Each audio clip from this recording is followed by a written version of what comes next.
Greetings world. We are anonymous. For the last 2 months, we have been consistently reporting on a possible global conflict, World War III, between the United States and its allies in the West, and Russia and its allies in the East. The dispute on the South China Sea has severely damaged the United States' relations with the People's Republic of China, after the Permanent Court of Arbitration in The Hague ruled that China's 9-line claim in the South China Sea and its land reclamation activities on islets are invalid and unlawful. The United States has been preparing to sail in the area under a so-called freedom of navigation principle. This has angered the Chinese. In August, the Chinese Defense Minister, Chang Won-kwon, told his country's citizens to prepare for what he described as the People's War at Sea. Mr. Won-kwon was referring directly to the United States' planned provocation under the pretext of freedom of navigation. China has since vowed to take all necessary measures available to protect its sovereignty over the South China Sea, revealing that it had the right to set up an air defense zone on the sea. China has also since been positioning and testing its nuclear weapons, and planning military drills on its waters with Russia. Even the United States has confirmed that China has tested an intercontinental ballistic missile, which is capable of striking everywhere in the world within half an hour. Moving away from the South China Sea, we arrive in Syria. It is an open secret that the civil war in Syria is a proxy war between the United States and Russia. Russia has even intervened physically on the request of the Syrian government. The United States, unable to get any invitation, has been openly and secretly arming many rebel groups in the country, with open plans to overthrow the Syrian government. Of course, since Russia honored the invitation of the Syrian government last year, the war has been turning in favor of the Syrian government, which was falling before Russia's intervention.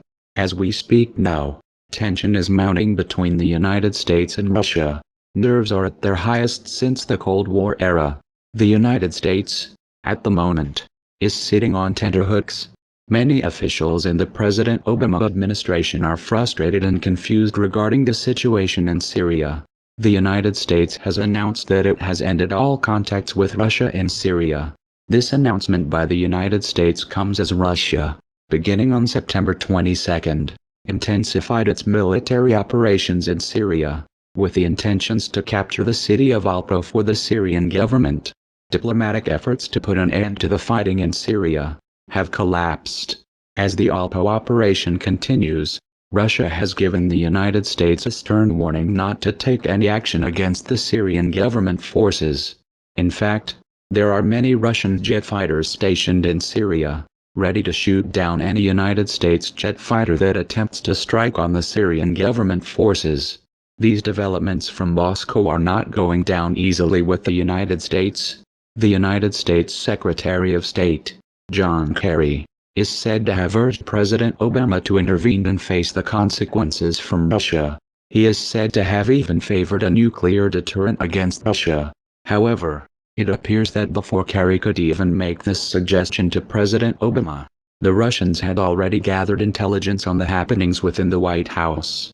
According to ZVEZDA, a Russian Defense Ministry television channel, the country has started preparing its citizens for a possible nuclear war with the United States because of the mounting tensions in Syria. Russia has since moved to deploy nuclear-capable Iskander missiles in its westernmost region, Kaliningrad, which borders on NATO members of Poland and Lithuania. Due to how the situation has become, some top officials at the United States Defense Headquarters have finally spoken. These Pentagon officials have admitted that World War III is imminent, and that it's going to be deadly and fast. The military generals were speaking on a Future of the Army panel in Washington. A conventional conflict in the near future will be extremely lethal and fast, and we will not own the stopwatch, Major General William Hicks said. General Hicks also stated that China and Russia's armies are becoming increasingly technological, and that the Pentagon was getting ready for violence on the scale that the United States Army has not seen since Korea.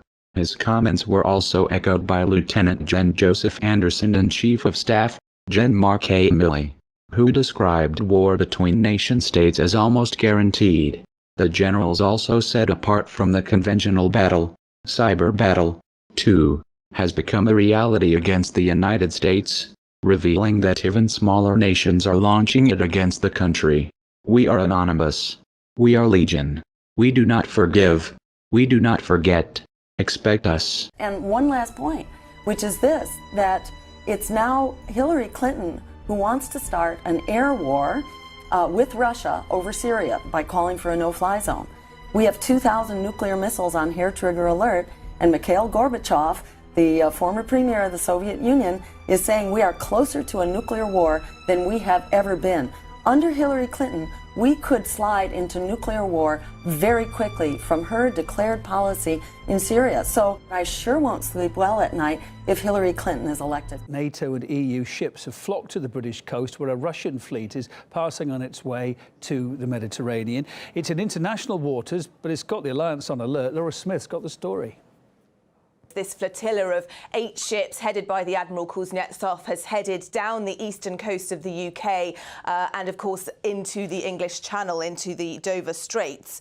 The Norwegian Air Force filmed them when they were off the Shetland Islands. Those are some pretty great pictures. And then locals and media gathered to watch them in Dover. And, of course, they could see them off the coast because it's just 21 miles wide, that stretch of water. That was earlier on Friday. And, of course, they're being watched very closely by ships from the navies of a number of different countries. There's the UK's HMS Duncan, of course, which has been man-marking the flotilla, according to the Defence Secretary. The Norwegians, the Finnish, they all have ships in the area that are watching the progress of these destroyers, and several NATO vessels and planes as well. Extraordinary display of Russian military power just a few miles off the British coast. One Moscow newspaper called it an armada, and its chosen route, straight down the English Channel, is likely to have been chosen deliberately. The warships could have gone round the north coast of Scotland, but this was the route that sent a powerful message, one which a former Royal Navy admiral said was a wake-up call. Since the end of the Cold War, we've allowed our capabilities to decline, and I also think our skills have declined as well. We need to get back into the game of actually countering the Russians whenever they seek to coerce either European nations or project power like they have done with this task group. The task group will be reinforcing what's already a big Russian presence in Syria. Today, the EU, blocked by Italy, stopped short of threatening sanctions against Russia for what it called atrocities like the bombing of civilians in Aleppo, while Moscow's ambassador to Brussels denied that this was all a massive demonstration of hard power. What about the option of controlling the airspace so that barrel bombs cannot be dropped? All the options. What do you think of that option, sir? Right now, Senator, for us to control all of the airspace in Syria would require us to go to war against Syria and Russia. That's a pretty fundamental decision that certainly I'm not going to make. И люди не чувствуют опасности. Вот меня что беспокоит. Ну как мы не можем понять? Мы тащим мир вообще в совершенно новое измерение. Вот в чем проблема. Делают вид, что как будто ничего не происходит. Но я не знаю даже, как достучаться. We're flying over Estonia now, but just over to the east, to the right, is Russia.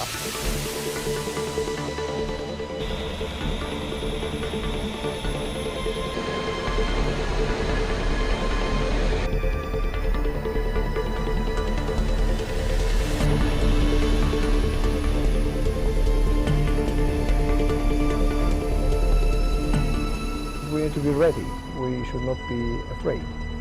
Ready for? Ready for opportunistic behavior of Putin's Russia.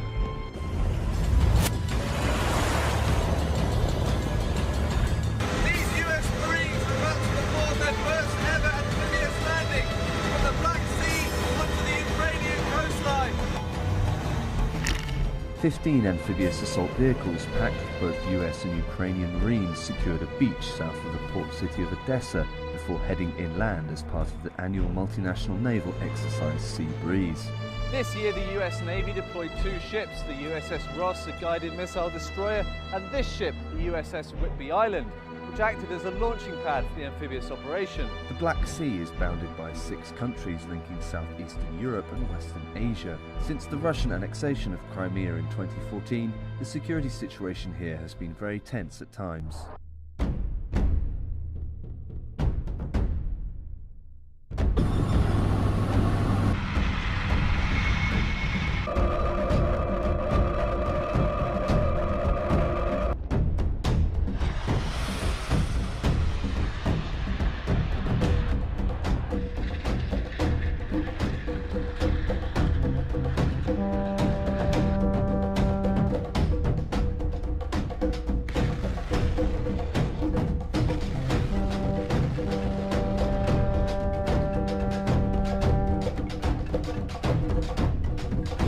Ukrainian President Petro Poroshenko has instructed all military units near Crimea and in the eastern Donbass region to be at their highest level of combat readiness. We need to be ready. We should not be afraid. Ready for? Ready for opportunistic behavior of Putin's Russia.